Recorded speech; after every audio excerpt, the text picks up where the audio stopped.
구원이라는 큰 주제로 말씀드리도록 하겠습니다. 자, 오늘은 먼저 죄가 무엇인지 한번 보도록 하겠습니다. 성경에서 말하고 있는 죄는 무엇인지. 자, 죄의 그래프를 보면 첫 번째가 율법입니다. 율법 있고, 그 다음에 죄가 있고, 그 다음에 사망이 있고, 그 다음에 지옥이 있고, 그 다음에 영벌이 있습니다. 이것이 죄의 흐름입니다.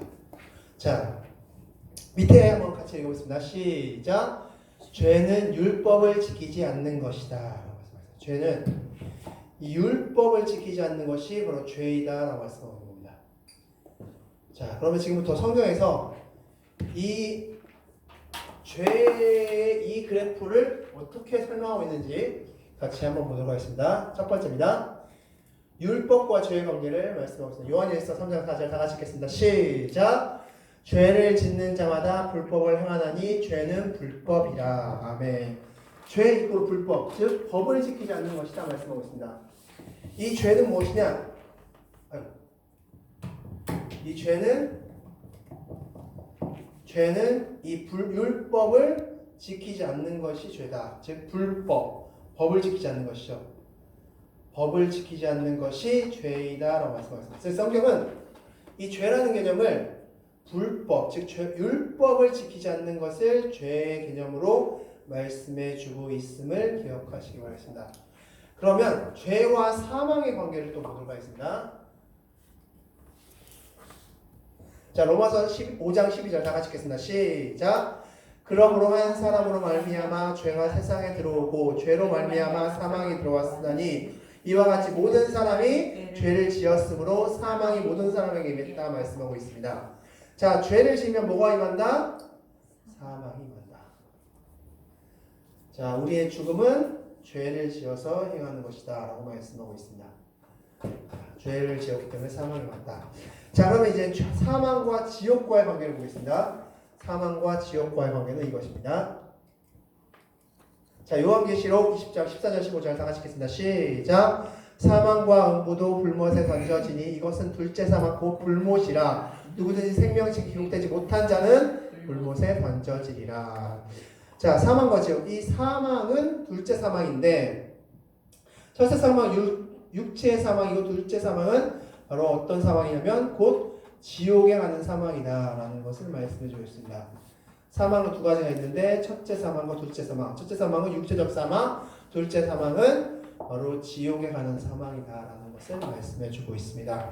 사망과 지옥과의 관계는 이 둘째 사망, 즉 둘째 사망하는 자는 바로 지옥에 가는 자다 라고 말씀해 주고 있습니다. 마지막으로 지옥과 영벌의 관계를 또 보도록 하겠습니다. 누가복음 16장 25절 다 같이 읽겠습니다. 시작. 예, 너는 살았을 때 좋은 것을 받았고 나사로는 고난을 받았으니 이것을 기억하라. 이제 그는 여기서 위로를 받고 너는 괴로움을 받느니라. 이 지옥에 있으면 무엇이 따른다? 괴로움이 따른다. 라는 것이 괴로움이. 근데 그 괴로움이 그럼 얼마나 지속되느냐 말씀 보겠습니다. 마태복음 25장 46절 다 같이 읽겠습니다. 시작. 저희는 영벌에 의인들은 영생에 들어가리라 하시니라. 아멘. 이 괴로움이 언제까지 임하냐면 영원토록 벌을 내린다 라고 해서 영원벌입니다. 영원토록 그 괴로움이 영원토록 임한다 라고 말씀해 주고 있습니다. 즉 율법을 지키지 않는 것이 즉 불법한 것이 죄인데 이 죄를 지으면 사망이 임하고 그 중에서 둘째 사망은 바로 지옥에 가는 것이고 이 지옥에 가는 사람들은 괴로움을 느끼는데 그 괴로움이 영원까지 임한다 라고 말씀해 주고 있는 것입니다. 자, 그럼 여기서 이제 구원이 무엇인지 이 죄에 대해서 알았으니까 구원이 무엇인지 구원은 이제 반대로 생각하면 되겠죠. 구원은 이것입니다. 자, 다 같이 읽겠습니다. 시작. 구원받았다는 것은 율법 문제를 해결하였다는 것을 의미한다. 즉 구원받았다는 것은 이 율법 문제를 해결한 것입니다. 그것이 바로 구원받아온 것입니다. 즉 구원에 대해서 여러 가지 막 설명하는데 간단하게 구원을 설명하면 바로 율법 문제를 해결받는 겁니다. 이 율법에 관련된 인간이 인간에게 있어서 간섭될 수밖에 없는 이 율법 문제를 해결한 것이 바로 구원 문제다라는 것입니다. 자, 그래서 많은 사람들이 그렇다면 도대체 이 율법 문제를 어떻게 해결해야 될까에 대해서 많이 고민하고 고민했습니다. 그러다가 여러 가지 이론들이 나오기 시작했는데 그 이론들을 하나하나씩 살펴보도록 하겠습니다. 첫 번째 이론이 이것입니다. 구원의 방법 첫 번째 다 같이 읽겠습니다. 율법주의 시작. 율법을 완벽하게 지켜서 구원받음. 자, 첫 번째는 율법주의입니다. 이 율법주의의 주장은 이것입니다. 율법을 못 지킨 게, 즉 불법한 게 죄라면 그러면 율법 완벽하게 지키면 되지 않사? 그러면 죄 없는 거네? 죄 안 짓는 거네? 구원받은 거네? 라고 이야기합니다. 그 중에서 이제 대표적인 교단, 그 이단이 무엇이냐면 바로 안식교입니다. 이 안식교에서는 품성 변화라는 것을 합니다. 품성 변화. 이 품성 변화는 무엇이냐면 죄를 짓기 위해서는 몸속에서 자극이 일어나야만 죄를 짓는다라고 이론을 가르칩니다. 그래서 몸속에 자극을 없애는 것이 품성 변화입니다.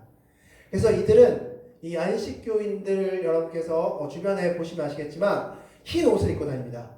즉 품성이 변화했다는 것이죠. 나는 선해졌다라는 것을 몸으로서 옷으로서 표현하는 것입니다. 흰 옷을 입고 다니고 또한 그들은 먹는 것을 굉장히 주의합니다. 그래서 그들이 먹는 것은 채식 위주로 먹습니다. 즉 초식 동물들이 굉장히 선하고 초식 동물들이 굉장히 순하기 때문에 초식 동물들처럼 나는 채소만을 먹겠다. 그래서 나는 품성을 변화시키겠다라고 해서 채소를 먹고 또한 그들은 몸에 자극을 주지 않기 위해서 매운 것을 먹지 않습니다. 그래서 고추 같은 것도 그들은 금지 음식들입니다. 그래서 고추 같은 것도 먹지 않아서 그렇게 해서 몸에 자극을 없애서 내 품성을 변화시켜서 율법을 완전히 지킬 수 있는 몸으로 만들겠다라고 하는 것이 안식교의 품성 변화입니다. 자, 그렇다면 이렇게 안식교들이 하는 것처럼 그렇게 행하면 우리의 품성이 변화될까요? 자, 성경에서는 이 율법주의자들을 향해서 이렇게 말하고 있습니다. 다 같이 읽겠습니다. 자, 갈라디아서 5장 4절 다 같이 읽겠습니다. 시작. 율법 안에서 의롭다함을 얻으려 하는 너희는 그리스도에서 끊어지고 은혜에서 떨어진 자로다. 아멘. 이 율법주의의 가장 큰 문제점은 무엇이냐면 그렇다면 예수님이 필요 없다는 것이죠. 예수님이 필요 없어집니다. 네. 예수 그리스도가 필요 없어지는 우리를 보게 된다는 것이죠. 성경 전체는 예수 그리스도를 명하는 것인데 말씀하는 건데 예수 그리스도를 통한 구원을 말씀해 주고 있는 것인데 그렇다면 너희들이 율법을 통해서 너희들이 품성을 변화시켜서 그렇게 율법을 완벽하게 지켜서 구원 얻는다고 한다면 예수님은 왜 십자가에 달려 돌아가셨니? 라고 질문해 볼 수 있는 것이죠. 그렇기 때문에 우리는 율법을 통해서 완벽하게 구원을 이룰 수도 없을 뿐만 아니라 그 행위 자체가 잘못됐다는 것을 말씀해 주고 있습니다. 즉 이것은 우리에게도 동일하게 적용할 수 있는 것은 우리가 어떻게 선해지려고 선함을 통해서 구원받으려고 하면 안 된다는 것입니다.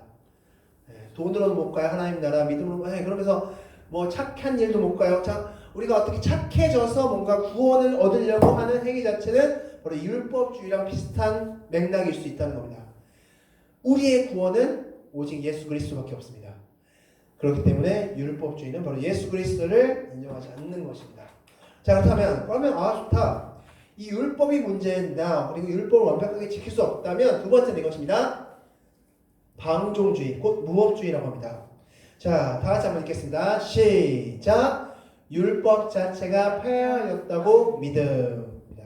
이 방종주의는 예수님께서 율법의 완성자로 오셨으니까 그 율법이 이제 완전히 깨진 거다라고 주장하면서 이 율법 자체가 없어졌으니까 더 이상 이 율법이 즉 법이 없어진 거죠. 법이 없는 상태에서 법이 접촉된다? 그건 있을 수 없는 거죠. 우리나라가 만약에 노상방뇨를 죄로 인정하지 않습니다. 길거리에서 이렇게 화장을 해도 그것이 잘못된 것이 아니다라는 법이 있다. 그러면 그렇게 하는 행위를 우리는 제지할 수 없죠. 왜냐하면 그것이 법이 없기 때문에. 마찬가지로 율법이란 법이 없으면 그러면 그 죄라는 것이 성립되지 않는다는 거죠. 바로 이것이 이제 방종주의, 무법주의라고 하는데 이 방종주의와 무법주의의 가장 대표적인 이단은 구원파입니다. 이 구원파들은 자범죄는 인정하지 않습니다. 그래서 기성교회들을 인정하지 않는 이유 중에 하나가 기성교회는 회개 기도를 시킨다는 겁니다. 회개 기도하는 자들은 구원받은 것이 아니다. 그 구원받은 것이 아닌 자들이 갖는 모임을 너희들이 왜 참석하느냐? 그럼 구원을 못 받는다. 라고 이야기합니다. 그래서 즉 예수님이 율법을 다 폐하셨는데 다 없애버렸는데 너희들은 왜 그 율법을 지키려고 하고 그 율법을 따라서 회개 기도를 하는 그런 집단에 들어가려고 하니 우리는 회개 기도 안 해도 돼! 라고 주장하는 게 바로 구원파의 논리입니다. 그래서 율법을 자체를 폐기했다고 이야기하면 안 됩니다. 우리 역시도. 율법 자체는 폐기된 것이 아니라 율법은 살아있으되 그러나 구원의 방법이 구약과 바뀌었다는 거예요. 구약은 모형이었고 지금 실체라 나타났다는 뿐이지 율법 자체가 파괴된 것은 분명히 아닙니다. 그런데 방종주의, 구원파를 비롯한 이 방종주의자들은 율법 자체가 폐기됐다고 말하고 있습니다. 자, 그것에 대해서 성경은 이렇게 얘기하고 있습니다. 읽겠습니다. 베드로후서 3장 17절 말씀 다 같이 읽겠습니다. 시작! 그러므로 사랑하는 자들아 너희가 이것을 미리 알았은즉 무업한 자들의 미혹에 이끌려 너희가 굳센 데서 떨어질까 삼가라. 자, 베드로 전후서를 쓸 당시에도 역시 무법주의자들이 있었다는 것을 얘기하고 있고 이 무법주의자들은 미혹한 자들이다라고 말씀합니다. 미혹하는 자들. 이 방종주의 역시 굉장히 위험한 것이 무엇이냐면 바로 예수 그리스도의 불필요성이죠. 자, 무슨 뜻입니까? 하나님께서 예수 그리스도를 왜 보내셨습니까? 어떤 근거에서 보내셨습니까? 예수님을? 바로 율법의 근거에서 보내신 겁니다. 피가 없은즉 사함이 없다는 그 하나님의 말씀을 스스로 지키기 위해서 예수 그리스도 보내셨는데 만약 방종주의자들의 주장처럼 그런 것들이 아예 폐기됐다면 하나님은 예수 그리스도를 보낼 이유가 없는 것입니다. 그냥 쉽게 얘기해서 하나님이 단순히 뿅 하고 죄 없어져라 하면은 없어지는 겁니다. 지금 방종주의자들의 주장은 이겁니다. 율법 자체가 폐기됐다면 하나님도 율법에 접촉되지 않았을 것이고 그렇다면 예수 그리스도를 보낸 것은 하나님 정말 쓸데없는 일을 하신 것이라고 말할 수 있습니다. 그럼 예수 그리스도를 부정하는 것이고 그렇다는 것은 성경 자체를 부정하는 것이다 라고 말씀할 수 있습니다. 자, 그렇다면 세 번째 주장은 이것입니다. 세 번째는 성화주의. 다 같이 읽겠습니다. 시작! 성령의 능력으로 변화되어 지킨 성화주의. 자, 이것은 어떤 주장이냐면 그러면 성령님께서 나에게 오시면 완전히 지금 품성 변화랑 조금 비슷합니다. 내가 변화돼서 나는 죄를 안 짓고 율법을 완전히 지킬 수 있어 라고 이야기합니다. 가장 대표적인 파는 이제 오순절파들입니다. 오순절파들. 그 극단적 오순절파들 보면은 바로 이 땅에서 영화를 주장합니다. 자, 영화는 언제 이루어지는 겁니까? 우리의 영화는 천국 갔을 때 만드는 겁니다. 이 땅에서는 성화의 과정입니다. 지금 우리는 믿고 난 다음의 과정은 성화의 과정인데 이 오순절파는 영화, 이 땅에서 완벽해질 수 있다. 성령님이 내 안에 거하시면 완벽해질 수 있다. 그래서 죄를 안 짓는 몸이 될 수 있다 라고 주장합니다. 자, 그렇다면 이 성화주의의 또한 잘못된 것은 무엇일까요? 자, 먼저 말씀을 통해서 먼저 보겠습니다. 성화주의. 자, 요한복음 16장 13절 다 같이 읽겠습니다. 시작! 그러나 진리의 성령이 오시면 그가 너희를 모든 진리 가운데로 인도하시리니 그가 스스로 말하지 않고 오직 들은 것을 말하며 장래일을 너희에게 알리시리라. 아멘. 자, 성령님이 오셨으면 뭘 하신다 말씀하고 있습니까? 진리 가운데로 인도하신다 말씀합니다. 진리 가운데 인도한다. 하나님, 예수님, 성령님, 삼위는 각각 역할이 있으셨죠. 즉 우리의 구원의 역사를 이루시는 분은 예수 그리스도의 십자가고 그것을 적용하시는 분이 예수님이셨습니다. 그것이 적용하시는 분이 성령님이십니다. 성령님의 역할은 말씀을 적용하시고 깨닫게 하시는 역할이지 우리 자체 품성을 변화시키는 역할이 아니고 만약에 그것이 성령님의 역할이라면 누가 필요 없습니까? 예수 그리스도가 필요 없습니다. 예수 그리스도가 오시지 않고 그냥 성령님이 그냥 바로 다이렉트로 오셨으면 됐습니다. 구약 성경을 지나고 암흑기를 지나서 그냥 성령님이 바로 다이렉트로 오셨으면 됐지 예수님이 오실 필요가 없었습니다. 그런데 성화주의자들은 그렇기 때문에 잘못된 주장을 하고 있습니다. 성령님의 역할을 너무나 확대 해석해버렸습니다. 성령의 역할을 완전히 확대 해석해버려서 마치 성령이 오시면 모든 것이 다 가능한 것처럼, 모든 것이 다 이루어지는 것처럼 해석해버렸다는 것을 기억하시기 바랍니다. 그렇다면 올바른 구원론은 무엇인가? 이것이요. 다 같이 읽겠습니다. 시작! 복음주의, 예수님이 십자가에 죽으심으로 우리의 죄 문제를 해결하시. 네, 믿으십니까?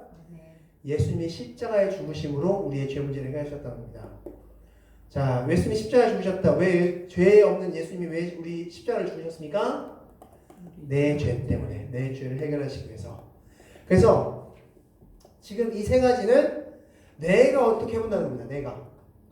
내가 어떻게 해본다는 것이 주된 포인트인데, 그런데 내가 내 죄 문제를 해결할 수 있습니까? 절대 없습니다. 우리는 근데 단순히 이단뿐만 아니라 기성교회에 있는 분들조차도 내가 내 죄 문제를 해결할 수 있다고 생각하는 분들이 있습니다. 내가 기도를 열심히 하면, 내가 헌금을 열심히 드리면, 내가 뭐 성경 말씀을 500독 하면 내 죄 문제 해결할 수 있어. 내 모든 문제가 해결할 수 있어. 그렇지 않습니다. 내 죄 문제는 오직 누구만 해결할 수 있습니까? 예수 그리스도를 믿음을 통해서만 해결할 수 있습니다. 이거 아니고서는 방법이 없다는 것이죠. 그래서 예수 그리스도를 믿지 않는 자는 바로 사망과 지옥과 영벌에 처하는 것이고, 예수를 믿는 자는 바로 구원을 받는다는 것을 기억하시기 바라겠습니다. 이것이 핵심입니다. 자, 그렇다면 이제 먼저 말씀으로 보겠습니다. 말씀으로 마지막 정리하고 넘어가겠습니다. 디모데후서 1장 10절 말씀 다 같이 읽겠습니다. 시작! 이제는 우리 구주 그리스도 예수의 나타나심으로 말미암아 나타났으니 그는 사망을 패하시고 복음으로써 생명과 썩지 아니할 것을 드러내신지라. 예수님이 나타나심으로 뭘 패했다? 사망을 패했다. 사망을 패했으면 죄 문제가 바로 해결된 것을 말씀해 주고 있는 것입니다. 즉 예수 그리스도가 우리를 대신해서 죽으심으로써 우리는 더 이상 죽을 필요가 없다는 것이죠. 둘째 사망이 없어졌다는 것을 의미하고 있습니다. 그래서 더 이상 우리의 죄 문제를 예수님께서 해결하셨다. 즉 예수님께서 대신 죽으셨다는 것을 기억하고 있습니다. 말씀하고 있습니다. 자, 그렇다면 여기서 이제 한 가지 질문 사항이 이제 우리에게 들어올 것입니다. 그렇다면 믿는 자가 죄를 지으면 어떻게 되느냐? 자, 믿는 자가 죄를 지으면 어떻게 되는가? 자, 질문 보겠습니다. 자, 다 같이 한번 읽겠습니다. 시작! 구원받은 자가 죄를 지으면, 즉 율법을 범하면, 즉 하나님을 사랑하지 않고 이웃을 사랑하지 않으면 어떻게 되는가? 자, 어떻게 될까요?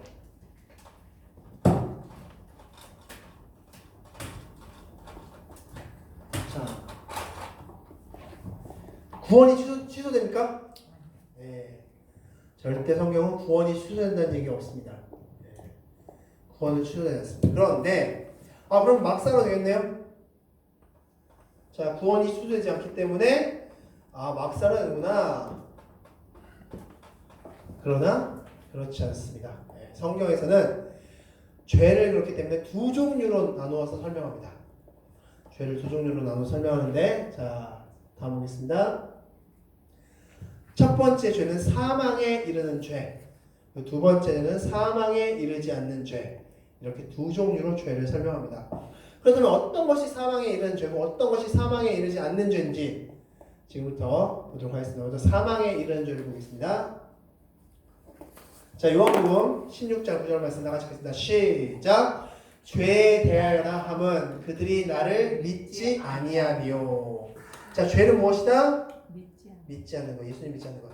자, 예수님 믿지 않는다는 것은 어떤 의미입니까? 죄 문제를 해결받지 못한다는 거죠. 네. 그러므로 이 해결받지 못하기 때문에 어디로 갑니까? 결국에선 사망에 이르는 것입니다. 예수님만이 죄 문제를 해결할 수 있는데 그것 자체를 거부한 거죠. 나 예수님 안 믿을래. 내 죄 문제는 내가 한번 해결해 볼래. 그러면 그는 그 자신의 죄 문제를 해결하지 못할 뿐만 아니라 결국에 가서는 사망에 이른다는 것입니다. 자, 이것을 한번 정리해서 보도록 하겠습니다. 다 같이 읽겠습니다. 시작. 예수님을 믿지 않기 때문에 죄 문제를 해결할 수 없고 결과적으로 사망에 이르게 된다. 라고 말씀하고 있습니다. 예수님을 믿지 않기 때문에 죄 문제를 해결할 수 없습니다. 예수님을 믿어야지 뭐 어떻게 해주는데 예수님도 안 믿는데 어떻게 할 수 없답니다. 그렇기 때문에 결과적으로 사망에 이르게 되고 이것을 가리켜서 사망에 이르는 죄다라고 말씀하셨습니다. 그럼 두 번째로 사망에 이르지 않는 죄는 도대체 무엇인가 말씀을 통해서 확인해 보겠습니다. 자, 요한일서 5장 16절 다 같이 읽겠습니다. 시작. 누구든지 형제가 사망에 이르지 아니하는 죄를 범하는 것을 보거든 구하라. 그리하면 사망에 이르지 아니하는 범죄자들을 위하여 그에게 생명을 주시리라. 아멘. 그러니까 성경 말씀에 사망에 이르지 아니하는 죄도 있다라고 말씀하고 있습니다. 사망에 이르는 죄도 있고 사망에 이르지 않는 죄도 있다라고 말씀하고 있습니다. 사망에 이르는 죄는 앞서 말씀드렸듯이 예수 그리스도를 믿지 않는 것이 사망에 이르는 죄라면 사망에 이르는 죄를 범하는 것을 보거든 구하라고 말씀하고 있습니다. 이 지금 말씀이 좀 잘렸는데 이 5장 16절 하반절에 보면 사망에 이르는 죄를 범하는 자는 구하지 말라라고 말씀하고 있습니다. 즉 사망에 이르지 않는 죄를 범하는 자는 구하고 사망에 이르는 죄를 저지르는 사람은 구하지 말라라고 말씀하고 있습니다. 네. 와, 즉 사망에 이르는 죄를 범한다라는 것은 무슨 뜻이냐? 그렇다면 무엇이냐면 바로 믿는 자로서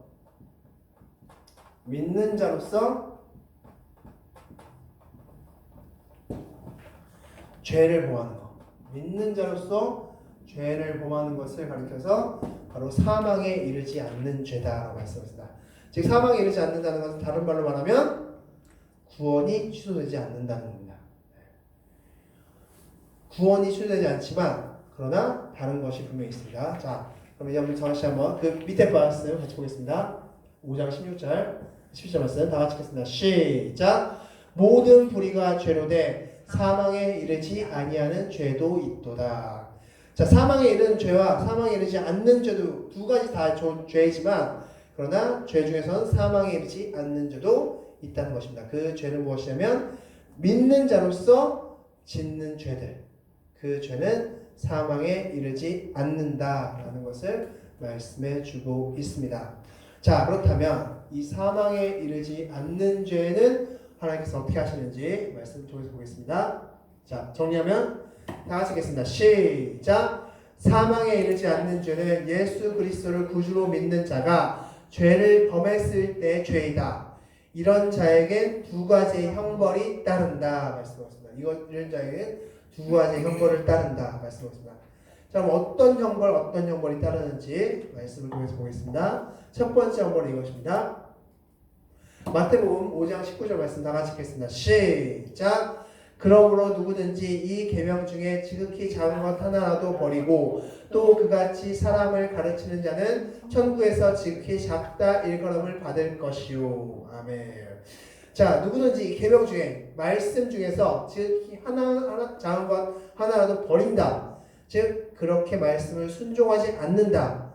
그러면 그리고 그 같은 사람을 가르치는 자는 천국에서 즉 구원받습니다. 구원은 받지만 천국에서 지극히 작다 일컬음을 받는답니다. 결론적으로 뭡니까? 천국의 상급에서 배제된다라는 것을 말씀드리고 있습니다. 즉 사망에 이르지 않는 죄를 저지르는 사람은 천국에서 상급이 배제된다라는 것을 말씀해 주고 있습니다. 그것이 첫 번째 사망에 이르지 않는 죄를 범하는 자가 받는 형벌이라는 것입니다. 두 번째, 그러면 두 번째 형벌은 무엇인지 말씀 통해서 보겠습니다. 자, 시편 89편 31절 32절 말씀 다 같이 읽겠습니다. 시작. 내 율례를 깨뜨리며 내 계명을 지키지 아니하면 내가 회초리로 그들의 죄를 다스리며 채찍으로 그들의 죄악을 벌하리로다. 아멘. 자, 율례를 깨뜨리고 계명을 지키지 않는 자들, 즉 구원받은 자 중에 율례를 깨뜨리고 계명을 지키지 아니하면 하나님께서 회초리로 다스리고 채찍으로 다스린다라고 말씀하고 있습니다. 즉 하나님께서 형벌을 하신다, 징계를 내리신다 라고 말씀해 주고 있습니다. 즉 사망에 이르지 않는 죄, 사망에 이르지 않는 죄를 범하는 자는 않는 죄를 범한 자는 두 가지 형벌이 따르는데 첫 번째는 천국에서의 상급이 배제된다라는 것입니다. 천국에서 상급의 배제. 첫 번째고 두 번째는 바로 징계가 따른다라는 것을 말씀해주고 있습니다.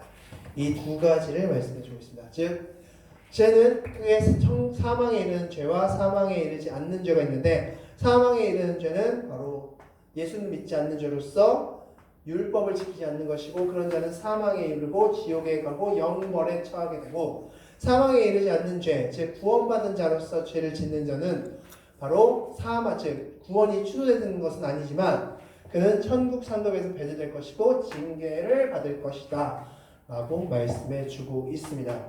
그래서 오늘에서 가장 핵심은 죄가 무엇인지, 죄는 율법을 지키지 않는 것이 죄이고 구원이 무엇인지, 구원은 율법을 지키시는 것이 구원이다. 그리고 두 번째, 죄에는 크게 두 가지가 있는데 사망에 이르는 죄와 사망에 이르지 않는 죄가 있다. 사망에 이르는 죄는 예수 그리스도를 믿지 않는 것이 사망에 이르는 죄이고 그런 자는 예수를 믿지 않기 때문에 예수님께서 죄 문제를 해결해 줄 수 없어서 사망에 이르는 것이고 사망에 이르지 않는 죄는 예수를 믿는 자로서 죄를 짓는 경우 하나님을 사랑하고 예수 사랑하는 그 율법을 말씀을 행하지 않는 즉 자범죄를 행하는 것을 사망에 이르지 않는 죄를 저지르는 것이라 말씀하고 있고 그 자들은 천국 상급에서 배제되고 징계를 받는다라고 성경은 가르치고 있습니다. 자 그럼 마지막으로 이제 화면과 주보를 통해서 질문 같이 나누고 마치도록 하겠습니다. 첫 번째입니다. 죄라 무엇을 범한 것을 죄라고 합니까? 율법을. 자, 율법 그렇죠. 정답은 율법을 범한 것을 죄라고 할 수 있습니다. 죄는 율법을 범한 것입니다. 두 번째, 죄의 결과는 무엇입니까? 사망. 자, 죄의 결과는 영벌. 지옥, 사망, 영벌 다 맞춰봤습니다. 죄의 결과는 지옥, 사망, 영벌입니다. 세 번째, 율법을 완전히 지켜서 구원받으려는 것을 뭐라고 하는가? 바로 율법주의입니다. 율법주의자들은 율법을 100% 완벽하게 지켜서 율법을 지키기 위해서 죄를 없애겠다, 죄를 짓지 않겠다라고 말합니다. 네 번째, 성화주의의 오리는 무엇입니까? 그것은 예수님의 불필요성. 성화주의뿐만 아니라 모든 잘못된 율법주의나 무법주의나 성화주의나 그 모든 주의들의 잘못된 것은 바로 예수 그리스도가 필요 없다는 주장입니다. 그런데 만약 그렇게 얘기해버리면 성경 자체가 부인되는 것입니다. 성경을 믿는다고 하면서 성경 자체를 부인하는 말을 지금 그들은 하고 있다는 것입니다. 즉 내가 노력해서 죄를 없이 하려고 하는 것이 없이 하려고 하는 그런 노력하는 것들이 바로 율법주의, 무법주의, 성화주의입니다. 내가 어떻게 해보려고 하는 것. 그런데 죄의 문제에서는 예수 그리스도만이 우리의 죄 문제를 해결할 수 있음을 기억하시기 바랍니다. 다음 다섯 번째, 예수님은 우리의 무엇을 해결해 주셨습니까? 죄 문제, 사망 문제. 그것을 해결해 주셨습니다. 즉 예수님만이 우리의 죄 문제를 해결해 주실 수 있습니다. 다음, 죄의 두 종류는 각각 무엇입니까? 사망에 이르는 죄, 사망에 이르지 않는 죄. 네, 사망에 이르는 죄와 사망에 이르지 않는 죄가 있습니다. 그래서 사망에 이르는 죄는 예수 그리스도를 믿지 않는 죄고 사망에 이르지 않는 죄는 믿는 자로서 짓는 죄, 자범죄를 말하고 있습니다. 마지막으로 사망에 이르지 않는 죄를 범한 자의 형벌은 무엇입니까? 천국에서의 상급이 배제되고 징계를. 천국 상급 배제와 징계 이 두 가지가 바로 성경에서 말하고 있는 사망에 이르지 않는 죄를 범한 자의 형벌이라고 말씀해 주고 있습니다. 자, 그럼 다음 주는 바른 신앙이 무엇인지에 대해서 같이 나눠보도록 하겠습니다. 마지막으로 정리하고 예배 마치도록 하겠습니다. 다 같이 읽겠습니다. 시작. 예수님의 십자가를 믿는 자는 사망에 이르는 죄를 해결받았기에 둘째 사망도 지옥도 영벌도 없다. 이에 감사하여 사망에 이르지 않는 죄도 없어야 할 것이다. 아멘.